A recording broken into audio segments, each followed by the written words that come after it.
네, 안녕하세요. 반갑습니다. 12월 5일 오후 경기 분석 방송 시작해 보도록 하겠습니다. 자, 일단 오늘도 저의 방송 찾아주신 모든 형님들 다들 감사드리고요.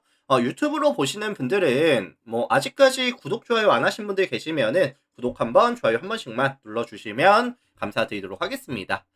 자, 그 다음에 이제 유튜브로 보시는 분들도 멤버십이 오픈이 되어 있어요. 멤버십이 오픈이 되어 있다 보니까 뭐 전체 경기에 대한 분석표라든지 주목할 만한 탑4에 대한 경기들 체크해보고 싶다라고 하시는 분들 계시면은 이제 가입들 해주시면은 감사드릴 것 같고요. 최근의 흐름은 커뮤니티 들어가시면 나와 있기 때문에 참고하셔서 많은 관심 또 참여까지 해주시면 감사드리도록 하겠습니다. 자, 오늘 5가지 경기 멘트 들어갈 거고요. KBL 2개, WKBL 하나, KOVU 2가지 경기, 5가지 경기 멘트 들어갈 거고, 뭐 저의 멘트가 전부 다 정답이다 이런 건 아니기 때문에 참고하셔서 잘 봐주시면은 될 것 같네요. 들어가 보겠습니다. 자, 가장 먼저 살펴볼 경기는 서울 삼성과 수원 KT 경기 먼저 살펴보도록 할게요. 자, 이 매치업은 제가 타이틀을 어떻게 잡아줬냐면은 김성현이 합류가 예상되는 KT라고 적어놨는데 일단은 지금 휴식기 전에는 출전이 안 됐었어요. 몇 경기 정도 출전이 안 됐었고 오늘 아마 복귀가 가능할 것 같습니다. 이제 휴식기 들어가기 전 마지막 경기에서도 뭐 10분을 뛰게 하느니 마느니 얘기가 있었는데 아마 복귀가 될 거예요. 오늘 복귀가 될 거고 지금 KT가 최근 경기력이 조금 아쉬웠던 점 중에 하나가 공격이 조금 아쉬웠거든요. 근데 이제 김선영이 복귀하게 되면은 이런 트랜지션 상황이라든지 뭐 상대가 수비가 정돈이 되기 전에 올라갈 수 있는 기회를 조금 많이 만들어줄 수 있다고 생각이 들고 있고요. 그리고 최근에 이 KT가 윌리엄스를 선발로 내보내면서 하윤규와 데릭 윌리엄스에 대한 야투율 자체도 상승 구간에 있거든요, 사실. 그래서 시즌 평균 대비했을 때 최근 이점 라인 야투율이 많이 올라가는 모습들 뭐 이런 것도 좀 긍정적인 이슈가 될 수 있을 것 같고요. 그리고 사실 삼성 같은 경우에는 지금 니콜슨이라는 수비에서의 약점이 명확하기 때문에 아마 조금 편안하게 올라갈 수 있는 기회가 뭐 윌리엄스라든지 하윤기에게 많이 만들어질 수 있다. 포지션이 많이 생길 수 있다라는 점도 긍정적인 이슈가 될 것 같아요. 자, 반면에 이에 맞서는 홈팀 서울 삼성입니다. 삼성 같은 경우에는 이번 시즌 가장 긍정적인 이슈, 가장 큰 강점이 뭐죠? 공격이 좋거든요, 공격이. 이번 시즌 삼성은 경기당 평균 득점이 80.53 득점, 리그 전체 1위고요. 80점이 넘는 팀이 유일하게 삼성밖에 없어요. 그리고 오펜시브 레이팅 역시도 리그 전체 1위죠. 112 기록하면서 리그 전체 1위. 그 중심에 뭐가 있다? 외곽이 되게 좋습니다. 이번 시즌 경기당 28.71개의 3점을 시도하면서 38.52%의 메이드 확률. 리그 전체 시도 2위고요. 성공률은 리그 전체 압도적인 1위. 굉장히 많은 3점을 시도하는데 가장 높은 성공률을 가져가는 팀이 이 서울 삼성이고 다만 최근에 조금 아쉬운 점이라고 한다면은 성공률 자체가 점점 떨어지는 추세를 보이면서 시즌이 마무리가 아니 점 뭐야 휴식기 이전이 마무리가 됐었거든요. 그래서 명확하게 팀 전체적으로 3점이 잘 안 터지는 구간에 들어와 있는 상황이고 원정팀 지금 KT 같은 경우에도 이번 시즌 외곽에서의 수비가 좋습니다. 전체적인 사이즈가 일단 괜찮고요. 실제로 이번 시즌 KT의 3점 허용률이 몇 퍼센트죠? 31.7%를 기록하면서 리그 전체 4위 정도, 중위권 정도 기록하고 있는 팀이 KT가 되겠습니다. 그래서 일단은 뭐 KT 같은 경우에는 대인 방어에서의 강점이라든지 뭐 미스매치 자체가 거의 없다 보니까 웬만하면 삼성의 3점 반등 가능성이 높지는 않아 보입니다. 부진하고 있는 3점이 살아나기는 좀 힘들어 보인다는 거죠. 그래서 공격 지표가 명확하게 상승 가능성이 있는 KT와 그 다음에 3점이 터지지 않고 상성에서도 조금 밀리는 듯한 느낌의 서울 삼성의 매치업이라고 한다면 종합해보면 요거는 이제 KT 승이라든지 아니면 좀 일방적인 경기 아니면은 이제 저득점에 대한 가능성까지 같이 언급을 드려보도록 하겠습니다. 자, 참고하시면 될 것 같고요. 다음 경기 들어갈게요.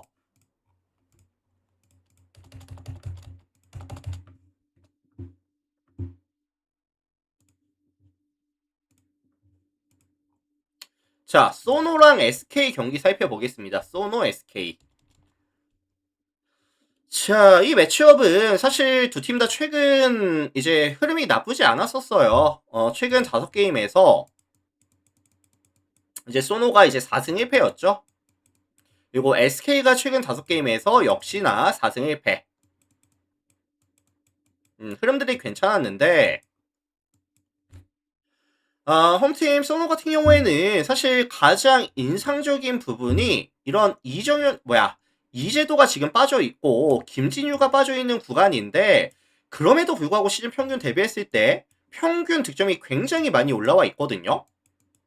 캔바오가 이제 컨트롤 타워로서의 역할을 잘 해주고 있는 상황이고 뭐 이정현이라든지 정희재라든지 나이트라든지 얘네들도 같이 공을 좀 많이 만져주면서 외곽에서의 미드레인지에서의 공격이 효율이 괜찮습니다, 최근에. 그래서 실제로 이번 시즌 평균보다 훨씬 더 많은 득점을 가져가고 있고 야투 같은 경우에도 평균 대비했을 때 정말 많이 올라와 있거든요.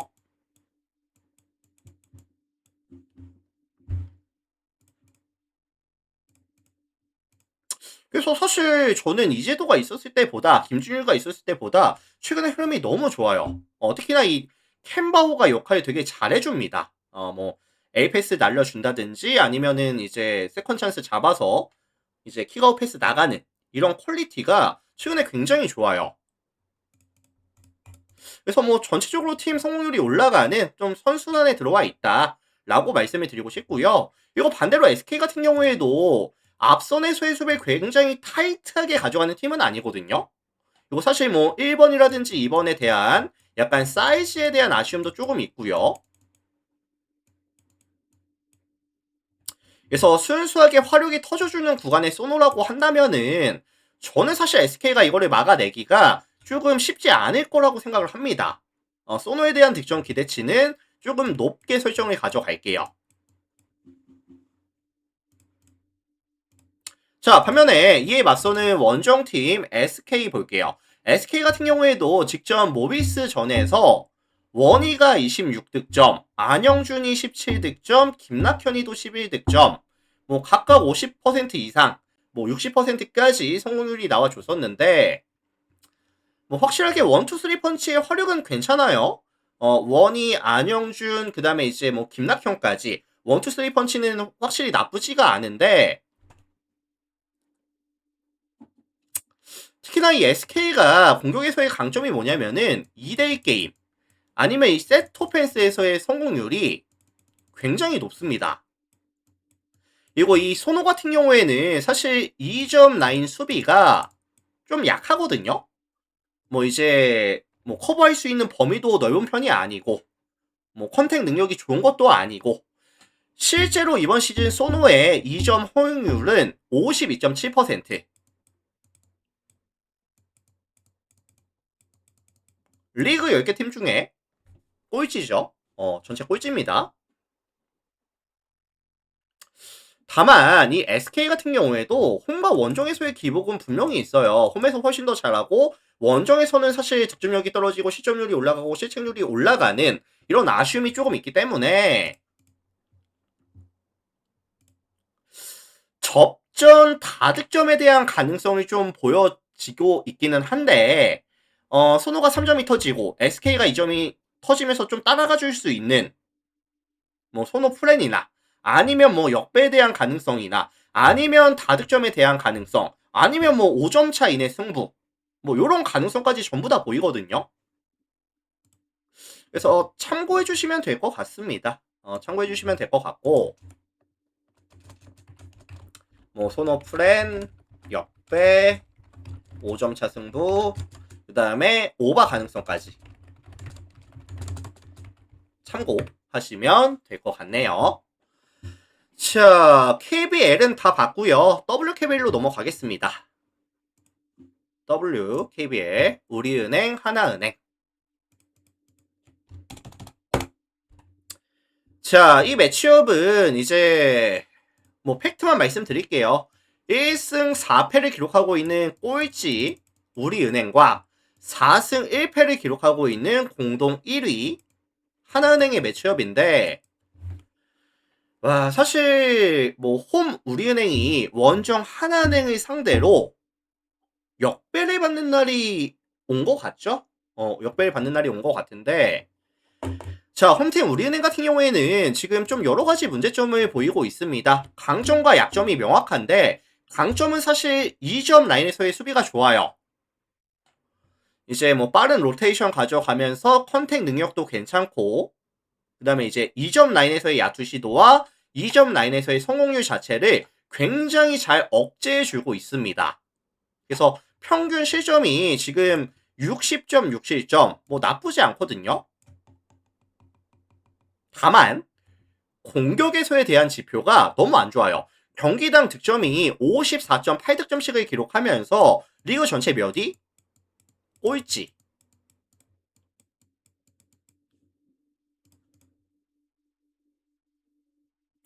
그래서 사실 김단비에 대한 의존도라고 할까요? 아니면 파이라고 할까요? 공격에 대한 파이가 아직까지도 너무나 크고요. 이명관이가 그래도 조금 붙어주기는 하지만 뭐 이민지의 이런 이제 스테어이 잘 안 이루어지는 부분들, 이거 뭐 나머지 자원들 뭐 심성현이라든지 나남이라든지 뭐 이런 친구들 백코트에서의 지원이 너무 없습니다, 사실.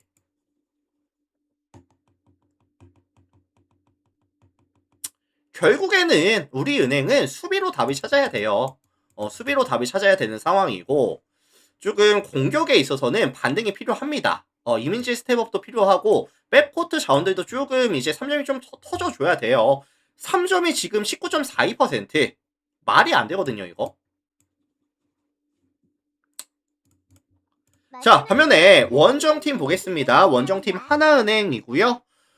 하나은행 같은 경우에는 지난 시즌과 바뀐 부분이 크게 두 가지라고 생각을 하는데, 뭐죠? 아시는 분? 감독이 바뀌었죠. 감독이 바뀌었고 아코가 바뀌었습니다. 근데 이 바뀐 두 가지가 하나은행의 이런 상승세를 채워줄 수 있는 가장 직접적인 요소라고 생각을 하거든요. 일단은 지금 하나은행의 주요 전술은 고서연, 정예린, 박소희, 뭐 김시온, 탄탄한 이런 백코트 자원들을 활용해서 최대한 타이트하게, 앞선에서부터 타이트하게 수비를 붙이고 있고, 공격에서도 높은 에너지 레벨을 기용하면서 쉬운 찬스, 공간을 만들어주는 역할이 잘 되고 있어요. 반면에 이이지마 같은 경우에는 지금 평균 득점이 몇 득점이죠? 19.2득점으로 리그 2위인가 그럴 거예요, 지금. 지난 시즌 데뷔했을 때 더욱더 많은 공격 파일을 부여받고 있는데 그에 합당한 활약을 해주고 있다. 성능이 나와준다는 거죠. 다만 이런 긍정적인 요소도 있지만 아쉬운 부분은 뭐죠? 아쉬운 건 사실 좀 턴오버가 많기는 해요. 근데 우리은행 같은 경우에는 사실 이제 뺏는 수비, 타이트한 수비, 이런 수비보다는 조금 이제 컨택 위주, 조금 이제 막아주는 수비, 이런 수비를 또 많이 채용하는 팀이다 보니까 하나의 실책에 대한 변수가 지워질 수 있다라고 한다면은 저는 이거 하나은행이 더 나아 보이거든요, 사실. 그리고 지금 이 하나은행이 진한이라든지 양인영이가 또 최근에 흐름이 또 올라오고 있는 구간인데, 얘네를 막아줄 수 있는 사실 우리은행의 4번, 5번이 사이즈가 너무 빈약하다고 할까요? 아마 미스매치가 계속 나올 수밖에 없겠죠. 자, 그래서 요거는 사실 뭐 하나은행이 뭐 외곽에서 또 효율이 또 괜찮게 나오고 있기 때문에 미드레인지라든지 아니면 외곽에서 조금 효율을 보여줄 수 있고, 진한이나 양인영에 대한 기대값도 조금 높게 잡아줄 수 있는 그런 매치업이 되지 않겠느냐라는 말씀을 전해 드리도록 하겠습니다. 종합해보면은 하나은행 승 아니면 뭐 마헨 아니면 우리은행의 수비 시스템이 사실 역할이 잘 안 될 가능성이 높다라고 한다면은 오바 가능성까지 참고하시면 될 것 같네요. 자, 다음 경기 가겠습니다. 배구 넘어갈게요. 배구.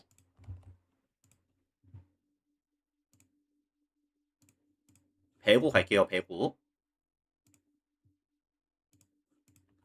한전이랑 옥저. 한전 옥저 경기 살펴보도록 하겠습니다. 한전 옥저.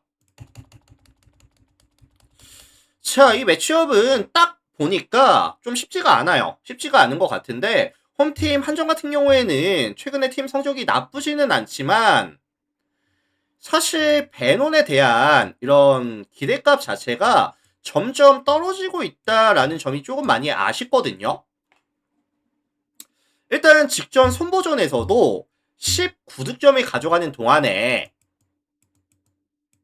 성공률이 몇 퍼? 38.1%에다가 범실이 9개였습니다. 마초남제이님 별풍선 80개 감사합니다.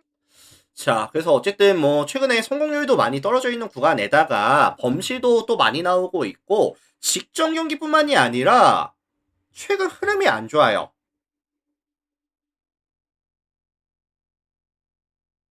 최근 흐름이 안 좋은 상황이고 그리고 사실 이번 시즌 한전이 공격에 대한 성공률이라든지 세팅에 대한 성공률 자체가 조금 떨어지는 팀이거든요. 근데 최근 3경기에서는 44.94%, 42.22%, 거의 뭐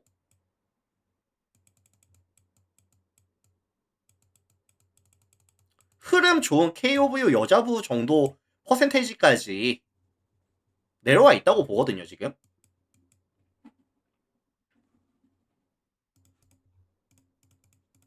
다만 그러면 한전이 왜 흐름이 괜찮은 거냐?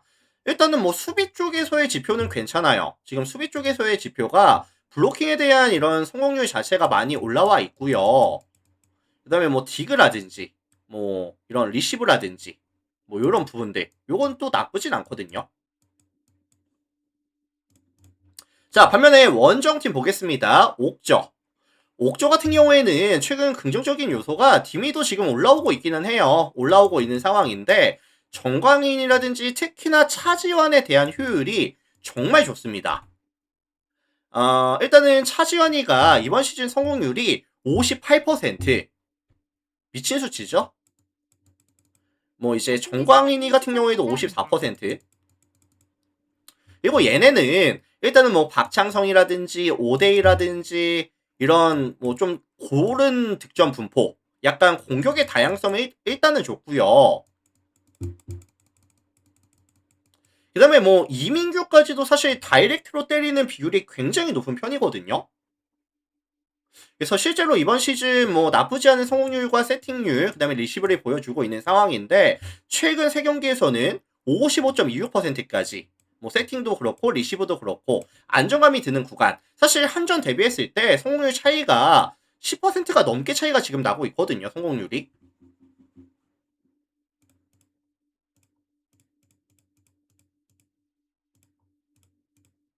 그래서 요거 종합해 보면은 저는 양 팀 다 뭐 공격력이 나쁘지는 않다라는 생각이 들기는 해요. 다만 이제 화력이 살아난 옥저가 뭐 베논이라든지 전체적으로 성공률이 부진한 한전 대비했을 때는 조금 유리하게 경기를 가져갈 수 있다. 그리고 사실 한전의 최근 이런 블로킹이 올라와 있는 건 사실이지만서도 옥저의 조금 다양한 레파토리에는 조금 L을 먹을 수도 있다. 블로킹 타이밍이 잘 안 맞을 수도 있다. 그런 말씀을 좀 전해드릴게요. 그래서 요거 종합해보면은 아마 옥저가 역배를 받을 것 같은데 옥저가 역배를 받는다면 옥저 프렌이라든지 옥저 프렌이라든지 아니면 역배라든지 아니면 뭐 요렇게만 말씀을 좀 드려볼게요. 요렇게만 말씀을 드려보겠습니다. 자, 지금 양팀 아포짓에 대한 성공률은 베논이 47이고요. 얘가 47. 그 다음에 이 디미가 44입니다. 참고하시면 될 것 같습니다. 근데 베노는 지금 점점 떨어지는 추세예요. 얘는 올라가는 추세고. 뭐 이런 차이는 있습니다. 참고하시고요. 자, 다음 경기 넘어가겠습니다. GS랑 페퍼 경기 볼게요. GS 페퍼.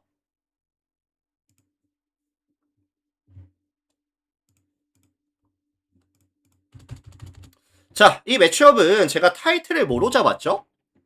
일단은 제가 봤을 때는 양 팀 다 강점이 뭐냐면은 홈 경기에서는 확실히 강점이 있는 팀들이에요. 오늘 GS가 홈이다. 그럼 이거 GS가 많이 유리할 겁니다.